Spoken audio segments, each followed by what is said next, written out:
In this video, I will show you how to fix 5 English listening problems, slowing your English learning. Hello and welcome. I'm Roy. I'm an English language coach helping you be a professional and confident English speaker. To be able to really listen to a language, you need to address 5 main issues that will really advance your skills. These include adding vocabulary, noticing pronunciation, dealing with different accents, keeping up with the speed of the conversation, and learning common and advanced phrases that will really help you understand more easily. So how do you learn vocabulary effectively? Notice, I'm not talking about learning fast, but how to be effective that will give you the best results that you want and need. First off, use flashcards. They can be a great tool for memorizing new words. Write the word on one side and the definition on the other. Make sure that the definition is short, making it easy for you to remember. Now work on remembering the two sides. I'd recommend learning around 5 words a day. You can, of course, add more if you feel comfortable. If you prefer a digital alternative, there are a few sites and apps you can use. I've added a link to one of these sites in the description, so you can check it out after the video and carry on from there. Before you say anything, the next one you've heard a million times before. Read a lot. Fiction, non-fiction, different genres, and reading materials from your field of work or study. For your professional environment, read new words and phrases that are commonly used in your field or industry, or something that you encounter daily at work. You should also listen to native speakers as much as possible. Watch videos or listen to podcasts, and if you can, try finding written scripts for the content you are seeing or listening to. And if you come across a word you don't know, Google it, Bing it, yes, there is such a thing, or use a dictionary. There's still one of those as well. And see the definition. Also, check synonyms. These are words or phrases that have the same or similar meaning to have a better understanding of the words you are learning. Another difficulty when listening to English is understanding the pronunciation of words and phrases. Learning vocabulary is great, but what about pronouncing the words you just learned?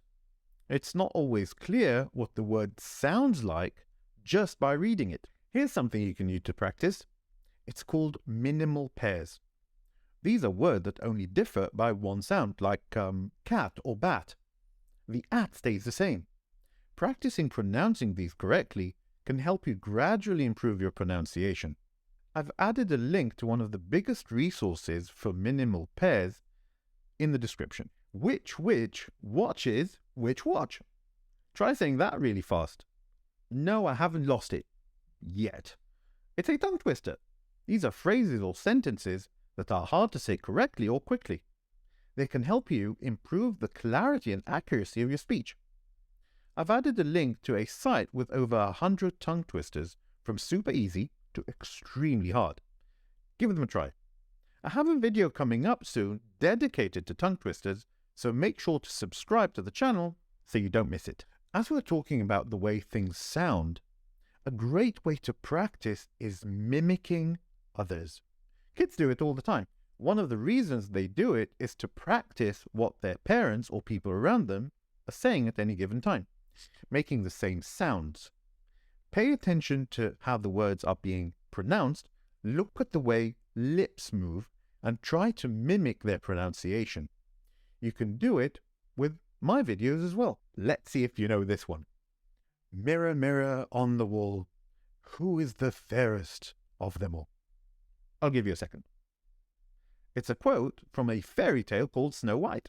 And beyond checking how amazing you are in the mirror, it is a great tool to observe yourself as you speak. And pay attention to how your mouth and tongue move. This can help you gradually improve your pronunciation. Find a quiet place to practice and use a mirror to observe yourself. You can also use the phone selfie camera to do the same thing. I wouldn't try it in a crowded place though, but hey, who's stopping you? If you feel the need to take your pronunciation to the next level, I suggest you work with a teacher or a coach. You'll have access to dedicated pronunciation lessons designed specifically to help you based on your needs and your level. There are many teachers, platforms, and apps available online. One platform I recommend for practice is italki. You can use it to work with professional teachers covering a specific topic you want to learn or practice. You can have conversations with native speakers and practice based on your current level. You can try a trial lesson to get a feel for the platform and choose a person you feel most comfortable with. I've added a link to the platform. It's an affiliate link. If you choose to use it, I will get a small commission at no extra cost to you. The next issue to address is accent. Different English accents can also make it difficult to understand what is being said. If you're used to hearing American English from, let's say, TV, films, or music, you may struggle to understand someone from England or Australia. And I'm sorry, Aussies are reinventing the language, so we should call it Australian. But accents can be a bit difficult.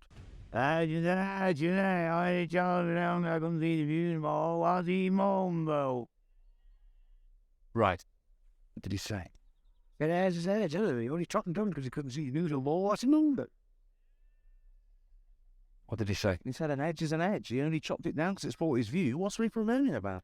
Okay.